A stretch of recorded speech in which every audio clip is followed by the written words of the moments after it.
Please welcome to the stage, Ali Mustafa.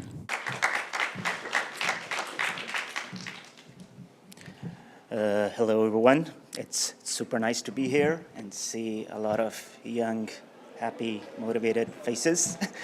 So today I will be talking about how you can level up your future and break into the games industry.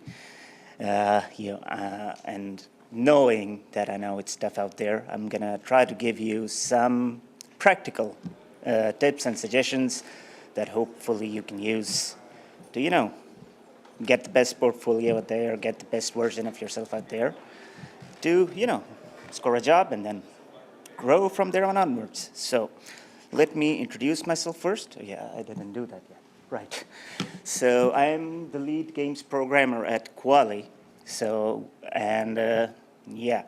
I'll tell you about Kwalee in a bit, but basically we are an independent studio based in Leamington Spa, and we do all sorts of games. Well, we are in publishing both mobile, PC, console, and we also make our own games, but only for mobile at the moment.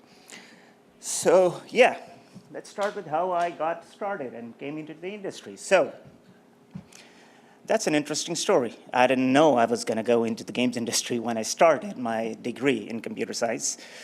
I was kind of clueless what I wanted to do, and I was experimenting with different things. And then one day, out of nowhere, I realized that, yeah, this is something I want to do. And turns out I was good at programming. So it looked like a good start, and I got into programming. The good thing that I got to do before I started my degree was that I already knew what I wanted to do. So I started making games during my graduation. And at the time when I graduated, I had already made a few games that were published on Android and iOS. Now, the reason I'm telling you this is because it's important to have something in your portfolio that's finished. It doesn't matter if it's a big thing or a small thing. The important thing is that it's in a finished state and it's presentable, so you can show people what you can do. So that's one of the early lessons that I, learned through my degree. And then the challenge is, well, I was fortunate to work. My first job was in let's call it a service-based company. So we provided services. We partnered with clients from all over the world to make cool games, even some gamified applications that were not games. Now, initially I was like, I won't be working on my own products, and I won't be working with a studio like EA or, I don't know, Rockstar or any big name, and I won't be working on a big name. So it was, like we all feel when we haven't gotten into the industry. But I just said, okay, let's try this. And it turns out that it was a really good decision because I got the experience of working with a lot of different people from all over the world on a lot of different games, and experienced the game development life cycle multiple times on different levels, from an indie studio to, let's say, a Fortune 500 company that we developed a product for. It wasn't a game, but it was a gamified application, so that was really nice. Which brings me to what is game development. I'm sure you all know a lot of a lot of stuff. You have a lot of knowledge right now, probably a lot more than what I know with the current state of what's going on in the industry, basically. Because once you gain experience and you are now established in your career, it becomes kind of tricky to keep up to date with everything that's happening, especially in the development side. So, but the gist of it, the important thing that it's important for everyone to understand is that it's an experience. It's more than code and art. It's collaboration, right? So basically, when you think about movies, right, you say that, yeah, it's a series of images in the most basic sense. Yeah, you add things on top of that, and it becomes a movie. In games, it's even more complicated because it's not a series of images. It's a series of something that you have generated out of nowhere, right? It starts from a page, an idea on a page, and then and ends up being a product, being a game that is played by hopefully millions and millions of people around the world. So think of it like that. Don't think of it like, it's coding, it's making art, and just, so when it comes together, that's the magic. And it comes together through collaboration, and that's something we all should focus on. Communication is a big part of it. Getting used to rejection and failure is a huge part of it. And staying motivated after you get rejected, after you hear that, no, this game idea is not good, it's bad. This idea, this character looks useless, so all these kind of things, that's part of this collaboration. Don't let that take you down, right?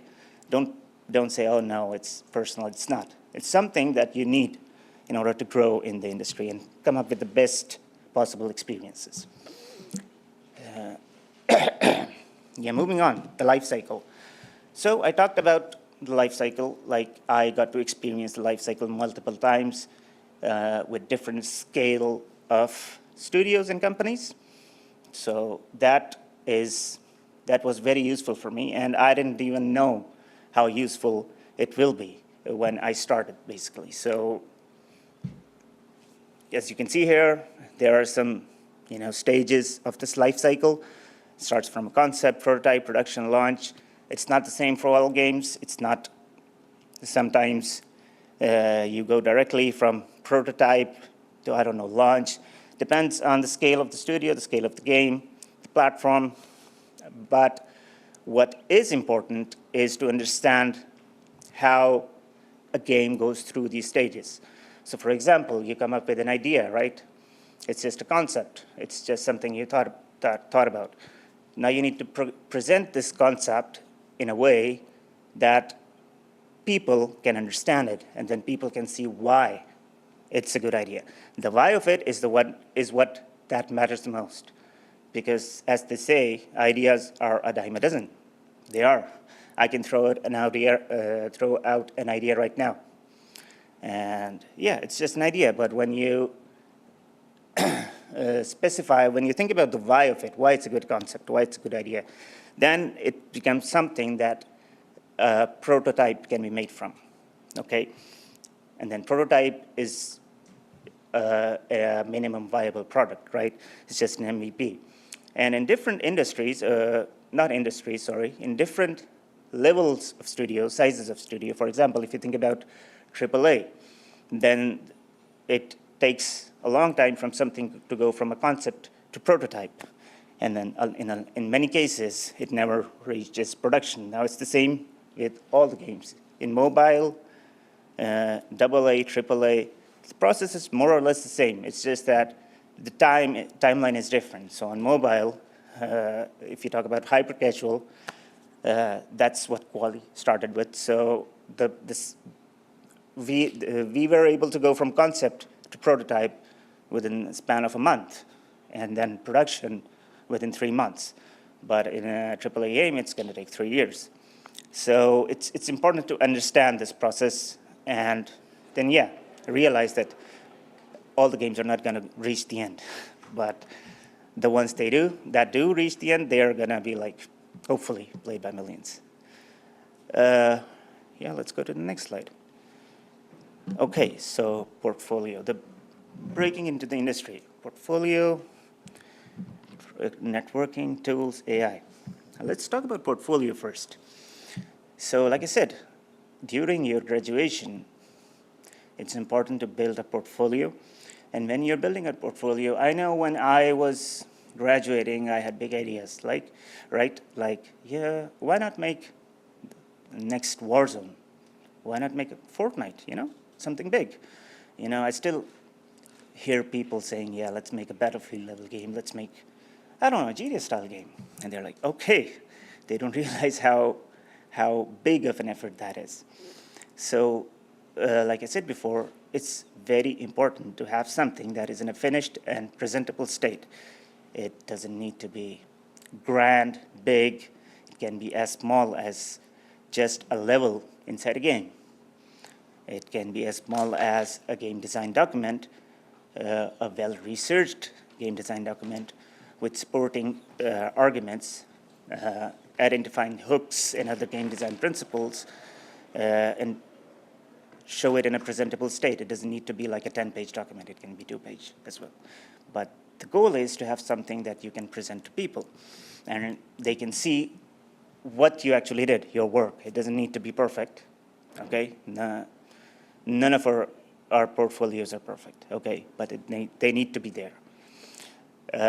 Cross-discipline understanding, I mean, it becomes important because, yeah, let's say I'm a game developer, right? So I can give you an example around that. So I'm a game developer, all right, I code things, but then I don't understand how the art pipeline works.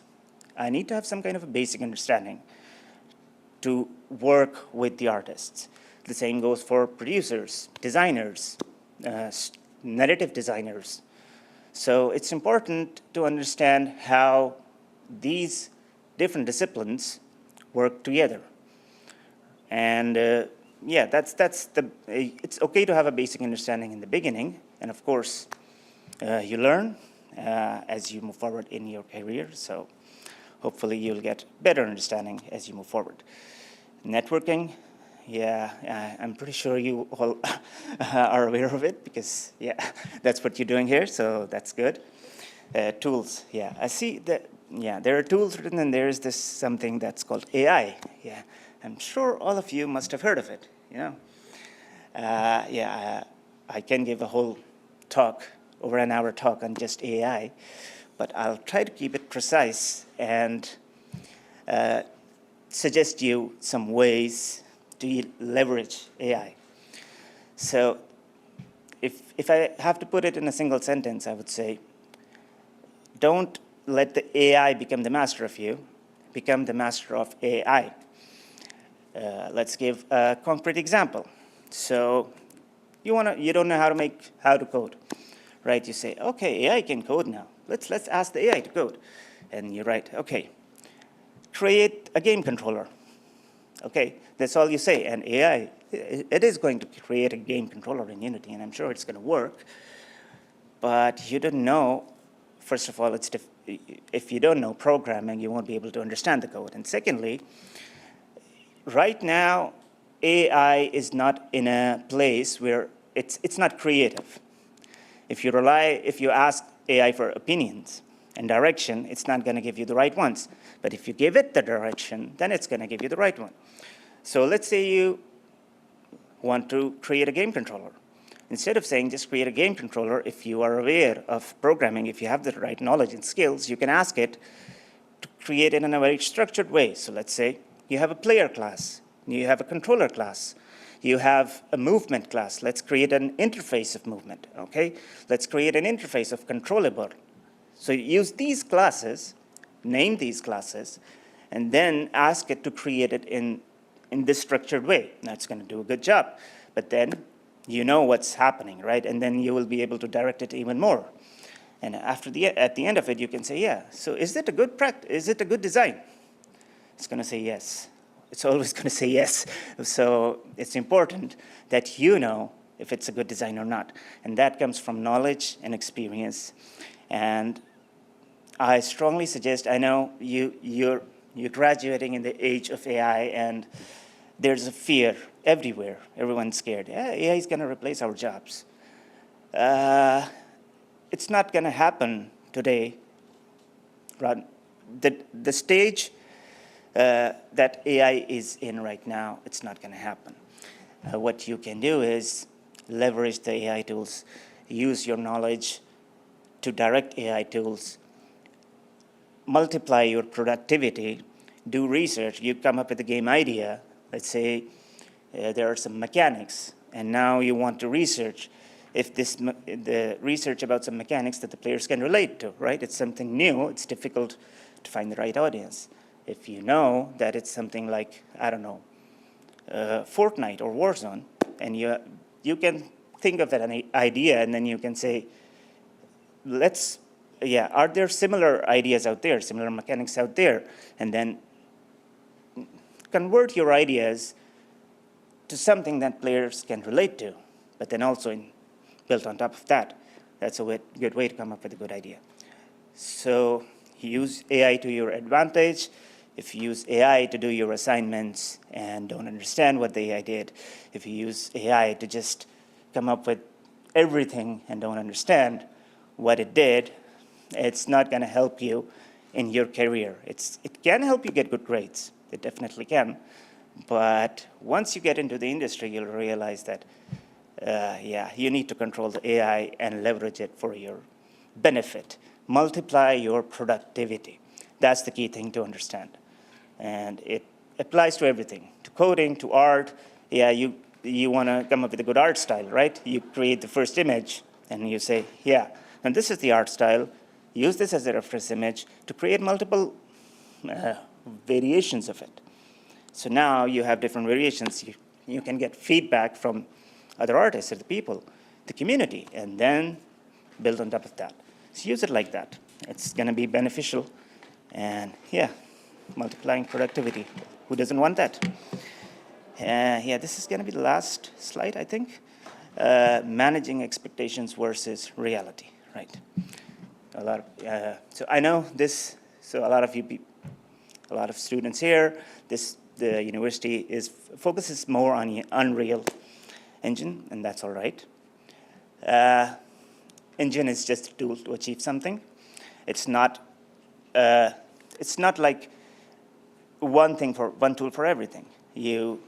It's important to keep your mind open. It's important to use different tools for different kinds of games, basically. So AAA or nothing, I'll just tell you what it's like to work in AAA, PC, mobile, indie studio.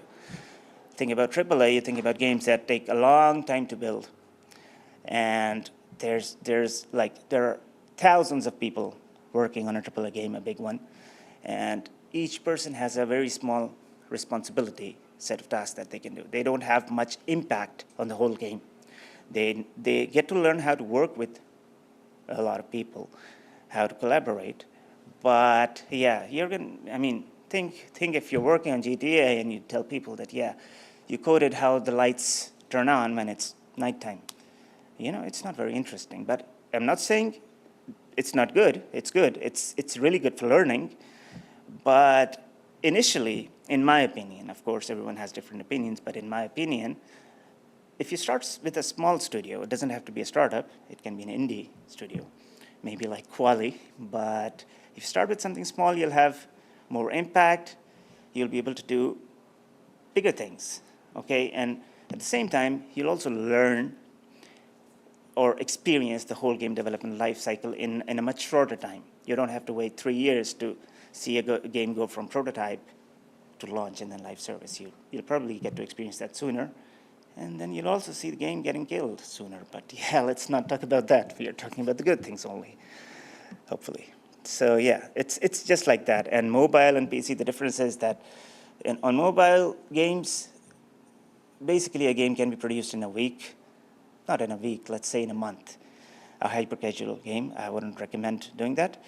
But it used to be a good thing. Now, the reason I don't recommend doing that is because the market is not fit for that anymore. So hybrid casual is the new thing, but the idea is that you can do something in a week, or not in a week, in a month, or in 3 months, or in a year. You can experience this 3 times. On PC or console, you have to make sure that what you're working on, it's going to sell. That means it's going to take a lot longer, but if it sells, then yeah, you make money. So that's good. The future of game development. So yeah, I think I already explained AI pretty well. So AI-assisted workflow, that's something to keep in mind. Procedural and UGC tools. Yeah, so procedural, it's the same as user. So UGC is user-generated content, right? So think Minecraft. That's probably, it's going to grow even bigger, right? And I personally don't play Minecraft because I'm not that kind of a gamer yet. Who knows, maybe in a few years I'll start liking it. But it's something to think about. It's the future, I think. So yeah, it's something that you can target when you're going for your first job or when you're trying to find a job. Cross-platform, I mean, that's already there, right? Everything. I mean, yeah, I'm pretty sure that I was just talking to a friend of mine about games on MacBook. So yeah, Macs are not made for games. People have realized that, but all the other platforms, it's good to have games that are cross-platform, basically. And hybrid roles, now that's a byproduct of AI, basically. So the more you improve your productivity, eventually, yeah, it's going to take less people to make bigger games. The same games that it takes like 100 people to make, it might take 50. But if you have additional skills, an example of this is UI and UX. People already who create UI, they also try to learn UX, right? And it's a good combination. So if you have something like that, skills like that, then that would definitely help. So think hybrid around your expertise. You don't have to jump from art to programming. I never could. I can use all the tools in Photoshop and Illustrator. I cannot create a circle I cannot draw a circle, let's call it that, in Photoshop or Illustrator. So it's a completely different mindset, but it's good to know things around your skill set. All right, so what else? Oh yeah, this is a slide about Kwalee. So who are we? Kwalee started over a decade ago. David Darling is the CEO. He's a veteran of the games industry.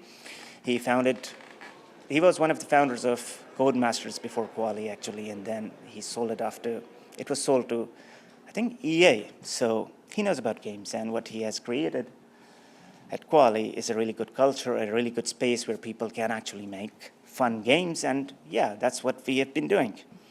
We've had some hiccups in the last couple of years, but that was the normal thing. The good thing about those having a founder like David Darling is that he understands the industry in a better way, so we were able to pivot. So I think like 5 years back, we weren't publishing PC console games, but then we went into PC console publishing, and that actually helped us a lot in the last couple of years when the mobile industry went through this whole COVID effect, but after COVID. So that was something good. So it's a good place to work, basically. So keep that in mind. And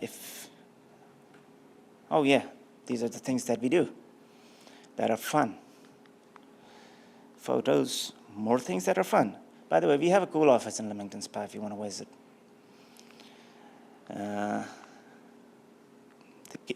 Yeah, these are all the PC games or console games. So yeah, these are the ones that we've published. The one that we've recently published, it's not there actually in the slides. It's called Town to City.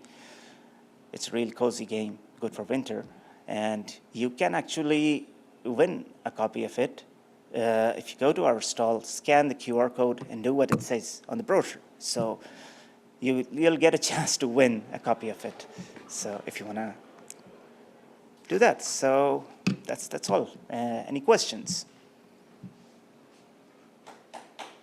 All right. No questions? Well, if you get any questions, yeah, feel free to come over and talk to me. That's all. Thank you.